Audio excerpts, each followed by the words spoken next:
সুপ্রিয় শিক্ষার্থীরা, সবাইকে স্বাগত জানাচ্ছি হিসাব বিজ্ঞানের ভুবনে। আমি মোহাম্মদ স্বপন চৌধুরী, সহকারী অধ্যাপক, সাউথ পয়েন্ট কলেজ বারিধারা শাখা।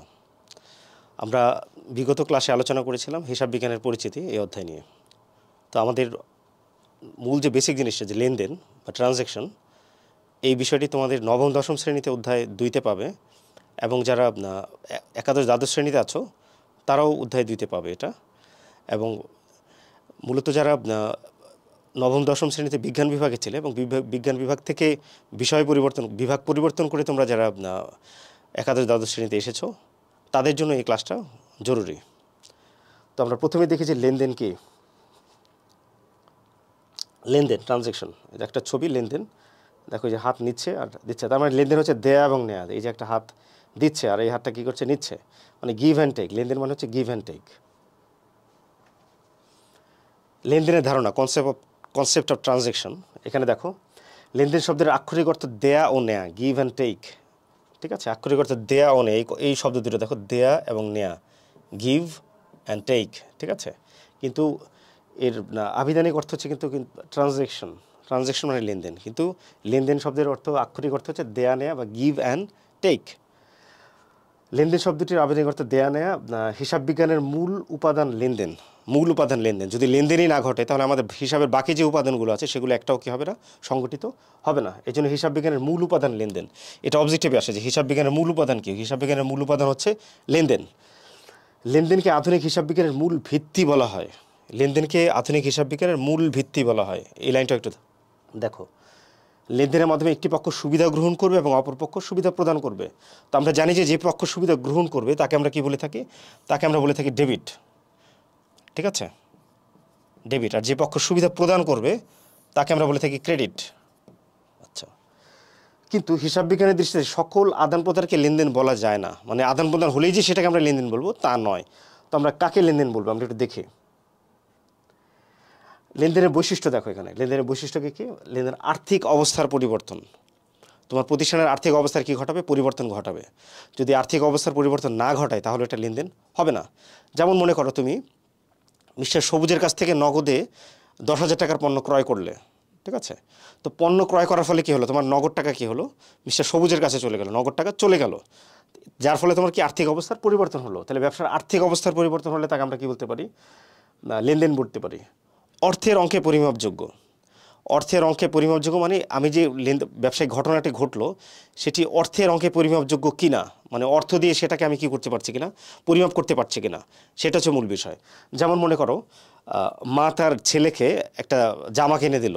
ঠিক আছে, এটা কিন্তু অর্থের অঙ্কে পরিমাপযোগ্য নয়। এটা সে ব্যবসায়িক উদ্দেশ্য করেন এবং অর্থের অঙ্কে পরিমাপযোগ্য নয়। অথবা বাবা মায়ের ভালোবাসা অর্থের অঙ্কে পরিমাপযোগ্য নয়। অথবা তোমার প্রতিষ্ঠানের একজন ম্যানেজার মারা গেল, এতে তোমার ব্যবসার ক্ষতি হলো, কিন্তু এটা অর্থের অঙ্কে পরিমাপযোগ্য নয়। এই জন্য এটাও কী হবে না, লেনদেন হবে না। দ্বৈত সত্তা বা দুটি পক্ষ।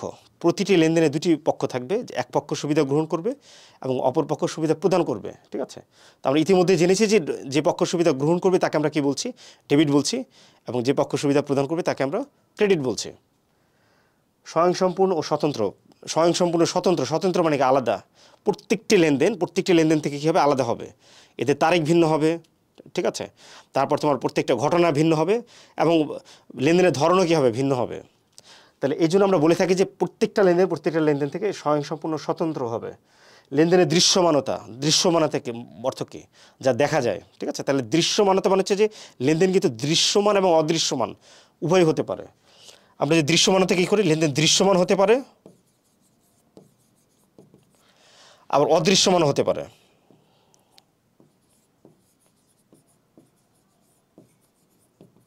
ঠিক আছে, তো দৃশ্যমান মানে কি, যা দেখা যায় তাকে আমরা বলি দৃশ্যমান। যা দেখা যায় তা হচ্ছে দৃশ্যমান। যেমন মনে করো, পণ্য ক্রয় করা হলো, পণ্য বিক্রি করা হলো, বিজ্ঞাপন খরচ দেওয়া হলো, এগুলোকে দেখা যাচ্ছে চোখে, এগুলো হচ্ছে দৃশ্যমান লেনদেন। আর অদৃশ্যমান লেনদেন মানে কোনগুলো, যেগুলো চোখে দেখা যায় না কিন্তু ঘটেছে। যেমন অবচয়, অবলোপন, এগুলো চোখে দেখা যাচ্ছে না কিন্তু ঘটেছে। এখন অবচয় বিষয়টা কি, অবচয় বিষয় হচ্ছে যে স্থায়ী সম্পত্তি নিয়মিত ব্যবহার করার ফলে এর যে ক্ষয় হয় এবং ক্ষয়জনিত যে মূল্য হ্রাস ঘটে তাকে আমরা বলে থাকি অবচয় বলে থাকি। এটা হচ্ছে একটা অদৃশ্যমান লেনদেন, এটা চোখে দেখা যাচ্ছে না কিন্তু এই লেনদেনটি ঘটেছে। এরপর থেকে ঐতিহাসিক ঘটনা, ইতিপূর্বে ঘটে গিয়েছে এমন ঘটনাও কি হতে পারে, লেনদেন হতে পারে। ঠিক আছে, তুমি একটা যন্ত্রপাতি কিনেছিলে আজ থেকে 5 বছর আগে, তখন এটার মূল্য ছিল 50,000 টাকা। ঠিক আছে, তো বর্তমানে এটাকে তুমি বিক্রি করতে যাচ্ছ, বর্তমানে তুমি 10,000 টাকায় বিক্রি করেছো, কিন্তু হিসাবের খাতে লিপিবদ্ধ করতে হবে ওই যে তুমি 50,000 টাকায় কিনেছিলে ওই মূল্যটা লিপিবদ্ধ করতে হবে। এটাকে বলে ক্রয় মূল্য নীতি বা ঐতিহাসিক ধারণা নীতি। তার ঐতিহাসিক ধারণা নীতি অনুযায়ী আমি স্থায়ী সম্পত্তিকে যত মূল্যেই বিক্রয় করি না কেন তা কিন্তু ক্রয় মূল্যে কীভাবে বিবেচিত হবে।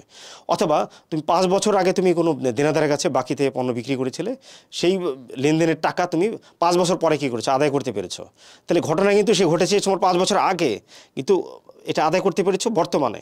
তারপরে এটাও কিন্তু একটা ঐতিহাসিক ঘটনা। তাহলে ঐতিহাসিক ঘটনা কি হতে পারে, লেনদেন হতে পারে। এরপর এটা দেখি আমরা লেনদেনের শ্রেণী বিভাগ, লেনদেন কত ধরনের লেনদেন হতে পারে। ঠিক আছে, তো আমরা দেখি যে লেনদেনের প্রকৃতি, বৈশিষ্ট্য, সীমাবদ্ধতা ও ব্যবসায়ের সার্বিক প্রভাবের উপর ভিত্তি করে লেনদেনকে প্রধানত 5 ভাগে ভাগ করা যায়। কি কি? উদ্দেশ্য ভিত্তিক। তো উদ্দেশ্য ভিত্তিক দেখো কি, প্রথম হচ্ছে ব্যবসায়িক লেনদেন। ঠিক আছে, সাধারণত ব্যবসা করতে গিয়ে ব্যবসার যে নিত্য নৈমিত্তিক যে কাজগুলো আছে, যে লেনদেনগুলো আছে, সেগুলো হচ্ছে ব্যবসায়িক লেনদেন। যেমন পণ্য ক্রয় করা, বিক্রয় করা, কর্মচারীর বেতন দেয়া, দোকান ভাড়া দেয়া, যে ব্যয়গুলো নিয়মিত হয়, সেগুলো হচ্ছে তোমার কি ব্যবসায়িক লেনদেন। অব্যবসায়ী লেনদেন, অব্যবসায়ী লেনদেন হচ্ছে যা ব্যবসায়ের উদ্দেশ্যে করা হয় না, সেগুলো হচ্ছে অব্যবসায়ী লেনদেন। সাধারণত অব্যবসায়ী প্রতিষ্ঠানগুলো অব্যবসায়ী লেনদেনগুলো করে থাকে। যেমন চাঁদা আদায় করা সদস্যদের কাছ থেকে বা অনুদান দেয়া। ঠিক আছে, অথবা তুমি বৃত্তি তহবিল থেকে ছাত্রদের বৃত্তি দিয়েছো, এইগুলো হচ্ছে কিন্তু অব্যবসায়িক লেনদেন। এখানে কোনো ব্যবসায়িক উদ্দেশ্য জড়িত নেই, এই জন্য এগুলোকে আমরা বলতে পারি অব্যবসায়িক লেনদেন। এরপর দেখো যে ব্যক্তিগত লেনদেন, তোমার ব্যক্তিগত প্রয়োজনে তুমি লেনদেন করতে পারো প্রতিষ্ঠান থেকে। তোমার নগদ টাকা দরকার হয়েছে, তুমি ব্যবসা থেকে কী করলে নগদ টাকা নিয়ে গেলে উত্তোলন করে। অথবা তোমার পণ্য দরকার হয়েছে, তুমি চাল ডালের বিজনেস করো, তোমার বাসা থেকে ফোন আসলো যে 2 কেজি ডাল পাঠিয়ে দাও, তুমি কী করলে 2 কেজি ডাল ব্যবসা থেকে নিয়ে গেলে। এটাও কিন্তু কি ব্যক্তিগত লেনদেন, এবং এই লেনদেনগুলো উত্তোলন হিসেবে কী হবে, বিবেচিত হবে। ওকে, এরপর দেখো প্রতিষ্ঠান ভিত্তিক লেনদেন। প্রতিষ্ঠান ভিত্তিক লেনদেন আন্ত লেনদেন, বহি লেনদেন। আন্ত লেনদেন মানে কি, অভ্যন্তরীণ লেনদেন। ঠিক আছে, অভ্যন্তরীণ লেনদেন, অভ্যন্তরীণ সাধারণত অভ্যন্তরীণ তহবিল বৃদ্ধি সংক্রান্ত বা তহবিল বা সঞ্চিত তহবিল সংক্রান্ত যে লেনদেনগুলো আছে, সেগুলো হচ্ছে আন্তঃলেনদেন। যেমন মূলধন ধরতে পারি আমরা আন্তঃলেনদেন, মূলধন, সাধারণ সঞ্চিতি। ঠিক আছে, এই জাতীয় লেনদেনগুলো হচ্ছে আন্তঃলেনদেন বা লভ্যাংশ সমতাকরণ তহবিল। ঠিক আছে, এগুলো হচ্ছে আন্তঃলেনদেন।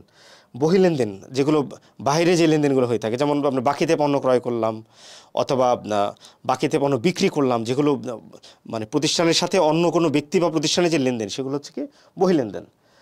এটা হচ্ছে প্রতিষ্ঠান ভিত্তিক লেনদেন। এরপর আমরা দেখব পরের স্টেপে অর্থ আদান প্রদান ভিত্তিক লেনদেন। কি, নগদ লেনদেন। আমার লেনদেন নগদ হতে পারে, যদি আমি নগদ টাকায় বা চেকের মাধ্যমে কোনো লেনদেন করে থাকি, সেটাকে আমরা বলতে পারি নগদ লেনদেন। যেমন নগদে পণ্য ক্রয়, নগদে পণ্য বিক্রয়, নগদে আসবাবপত্র ক্রয়, আসবাবপত্র বিক্রয়, এই জাতীয় লেনদেন আর কি। ধারে লেনদেন, যে লেনদেনগুলো আমরা নগদ টাকার বিনিময়ে অথবা চেকের বিনিময়ে করে থাকি না, এবং আমরা ভবিষ্যতে টাকা পরিশোধ করব বা ভবিষ্যতে টাকা পাবো, এই জাতীয় লেনদেনগুলোকে আমরা বলে থাকি ধারে লেনদেন। যে নগদ অথবা চেকের বিনিময়ে আমরা করিনি, কিন্তু ভবিষ্যতে আমরা এটা পরিশোধ করতে হবে অথবা ভবিষ্যতে আমরা টাকা পাবো, এই জাতীয় লেনদেনগুলো হচ্ছে ধারে লেনদেন। ঠিক আছে, তো ধারে লেনদেনের ক্ষেত্রে খেয়াল করবে, ধারে ক্রয়ের সাথে যে পক্ষটি জড়িত সে হচ্ছে পাওনাদার বা প্রদেয় হিসাব।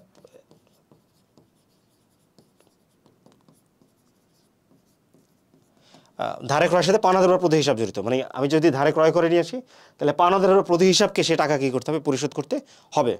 ঠিক অনুরূপভাবে ধারে বিক্রয় যদি করে থাকি আমরা,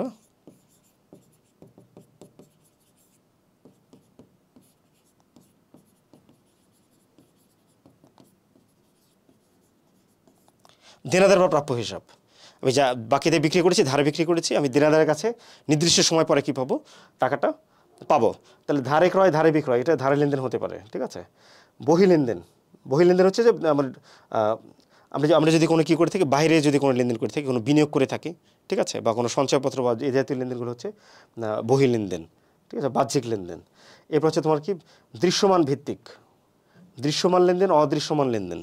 একটু আগেই বলেছি আমরা, দৃশ্যমান লেনদেন হলো যা দেখা যায়, যে লেনদেন দেখা যায়, যার অর্থমূল্য রয়েছে এবং যা আর্থিক অবস্থাকে পরিবর্তন ঘটায়, এই জাতীয় লেনদেন হচ্ছে দৃশ্যমান লেনদেন।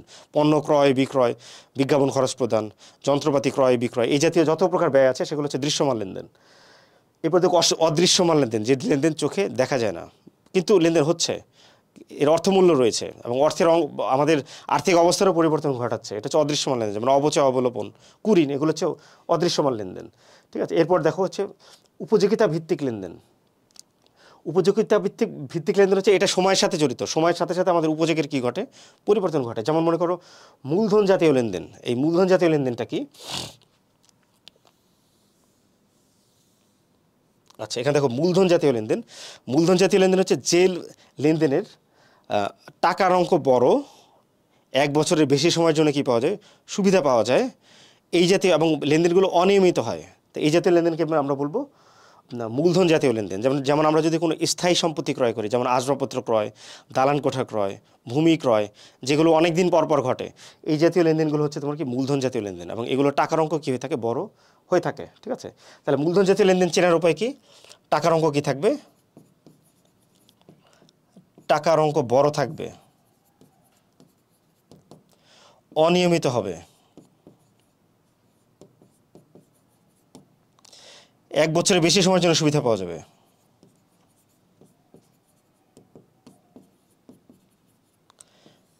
ঠিক আছে, এটাকে আমরা বলতে পারি মূলধন জাতীয় লেনদেন।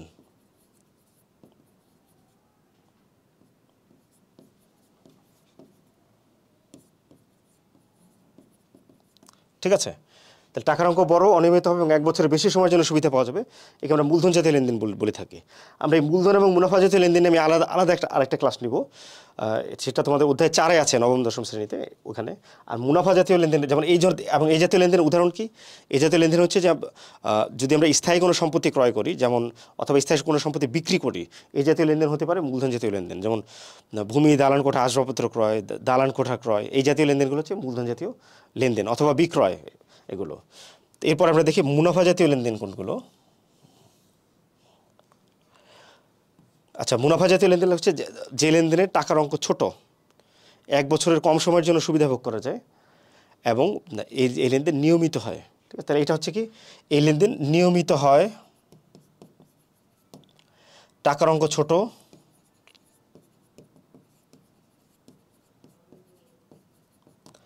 1 বছরের কম সময়ের জন্য সুবিধা পাওয়া যায়। এটা হচ্ছে মুনাফা জাতীয় লেনদেন।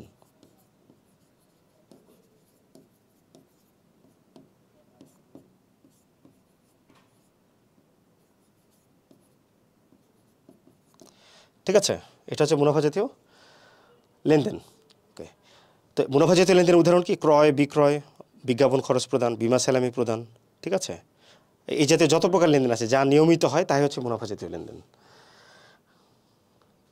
এরপর দেখো যে ঘটনা ও লেনদেন। ঘটনা লেনদেন একই অর্থবোধক নয়। ঠিক আছে, সব ঘটনাই লেনদেন নয়, কিন্তু সব লেনদেনই ঘটনা।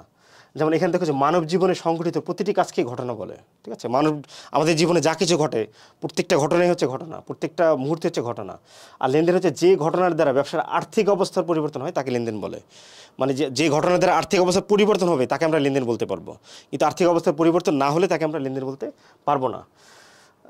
একটি ঘটনার সাথে অন্য ঘটনার সম্পর্ক থাকতে পারে, আবার নাও থাকতে পারে। ঠিক আছে, একটা ঘটনার সাথে আরেকটা ঘটনা কি থাকতে পারে, সম্পর্ক থাকতে পারে, আবার নাও থাকতে পারে। ঠিক আছে, আর প্রতিটি লেনদেন স্বয়ংসম্পূর্ণ ও স্বতন্ত্র ও স্বয়ংসম্পূর্ণ, মানে এক একটা লেনদেন আরেকটা লেনদেন থেকে আলাদা, একটার সাথে আরেকটার কোনো সম্পর্ক নেই।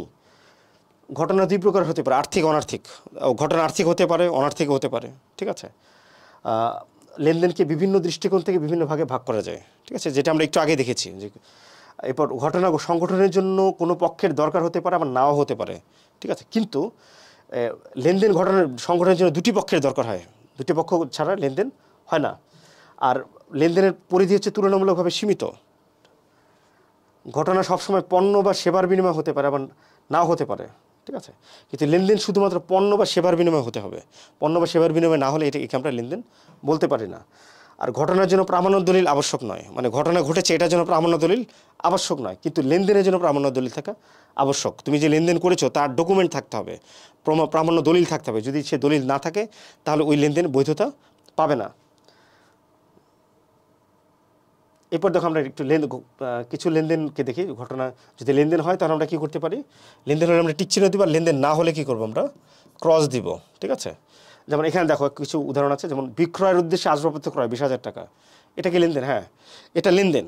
বিক্রয়ের উদ্দেশ্যে ক্রয় করেছে, যদি আসবাবপত্র নিজের ব্যবহারের জন্য ক্রয় করতাম, ব্যক্তিগত ব্যবহারের জন্য, সেটা কিন্তু কি হতো না, লেনদেন হতো না। যেহেতু বিক্রয়ের উদ্দেশ্যে আসবাবপত্র ক্রয় করেছি, এতে আমার আর্থিক অবস্থার পরিবর্তন ঘটেছে এবং এটা আমার ব্যবসায়িক উদ্দেশ্য রয়েছে, এই জন্য এটা লেনদেন হবে, এটাকে আমরা লেনদেন বলবো। বাবা তার ছেলেকে 2000 টাকা মূল্যে একটি শার্ট কিনে দিলেন, বাবা ছেলেকে শার্ট কিনে দিয়েছে, এখানে ব্যবসায়িক কোনো উদ্দেশ্য নেই, বাবা ভালোবেসে ছেলেকে কী করেছে, শার্ট কিনে দিয়েছে। যদি এখানে তার অর্থ খরচ হয়েছে, কিন্তু যেহেতু ব্যবসায়িক উদ্দেশ্য নেই, এই জন্য এটাকে আমরা কী বলতে পারি না, লেনদেন বলতে পারি না। কবিরের নিকট বাকিতে পণ্য বিক্রয়, একটু আগেই আমরা পড়েছি যে লেনদেন বাকিতে হতে পারে।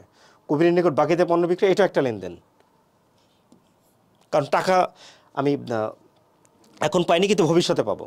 এটা আসবাবপত্রের অবচয় ধার্য করা হলো, এটাও লেনদেন, এটা অদৃশ্যমান লেনদেন, যে অবচয় ঘটেছে কিন্তু আমরা দেখতে পাচ্ছি না, কিন্তু এর মূল্য হ্রাস ঘটেছে, এটা হচ্ছে অদৃশ্যমান লেনদেন। মিস শায়লা 1200 টাকা বাজার করে 30 টাকা রিক্সা ভাড়া দিলেন, এটা মিস শায়লার পুরোটাই তার ব্যক্তিগত বিষয়, সে নিজের টাকা দিয়ে বাজার করেছে এবং নিজের টাকা দিয়ে রিক্সা ভাড়া দিয়েছে, এখানে ব্যবসায়িক কোনো উদ্দেশ্য নেই, এই জন্য এটাকে আমরা কী বলতে পারি না, লেনদেন বলতে পারি না। চেকের মাধ্যমে বিজ্ঞাপন খরচ প্রদান করা হলো 2000 টাকা, চেকের মাধ্যমে বিজ্ঞাপন খরচ দিয়েছি, এটাও একটা কী হবে, লেনদেন হবে, কারণ লেনদেন চেকের মাধ্যমে হতে পারে, এটা এক ধরনের নগদ লেনদেন, মানে টাকাটা ব্যাংক থেকে যাবে, তো চেকের মাধ্যমে বিজ্ঞাপন খরচ প্রদান, এটা এখানেও আর্থিক অবস্থার পরিবর্তন ঘটেছে, এই জন্য এটা কী হবে, লেনদেন হবে। প্রতিষ্ঠানের ম্যানেজার মারা যাওয়ায় প্রতিষ্ঠানের অনেক ক্ষতি হলো, এটা কিন্তু অর্থের অঙ্কে পরিমাপযোগ্য নয়, যদিও ম্যানেজার ব্যবসায়ের সাথে জড়িত, সে মারা গিয়েছে, নতুন ম্যানেজার পাবো, কিন্তু না, সে মারা যাওয়ার ফলে প্রতিষ্ঠানের যে ক্ষতি হলো, এটা কিন্তু অর্থের অঙ্কে পরিমাপযোগ্য নয়, ঠিক আছে, এই জন্য আমরা এটাকে কী বলতে পারি না, লেনদেন বলতে পারি না, ঠিক আছে। তো এই ছিল আমাদের লেনদেন নিয়ে ক্লাস। তো তোমরা পরবর্তী ক্লাসগুলিতে আরও অনেক আমি নিত্য নতুন বিষয় নিয়ে বা হিসাব বিজ্ঞানের আরও অনেক জটিল এবং সহজ বিভিন্ন বিষয় নিয়ে কী করব, তোমাদের সামনে হাজির হব। তো আমার ক্লাসগুলো পেতে চাইলে তোমরা আমার ফেসবুক অ্যাকাউন্ট এবং YouTube channel Swapan sir the magician of accounting, এই পেজে তোমরা পেজে ফলো দিয়ে রাখতে পারো এবং ইউটিউব চ্যানেল সাবস্ক্রাইব করে রাখতে পারো। আর আমার ফেসবুক অ্যাকাউন্ট হচ্ছে স্বপন চৌধুরী। তো সবাই ভালো থাকো, সবার সুস্থতা কামনায় আজকে এখানেই শেষ করছি। ধন্যবাদ সবাইকে।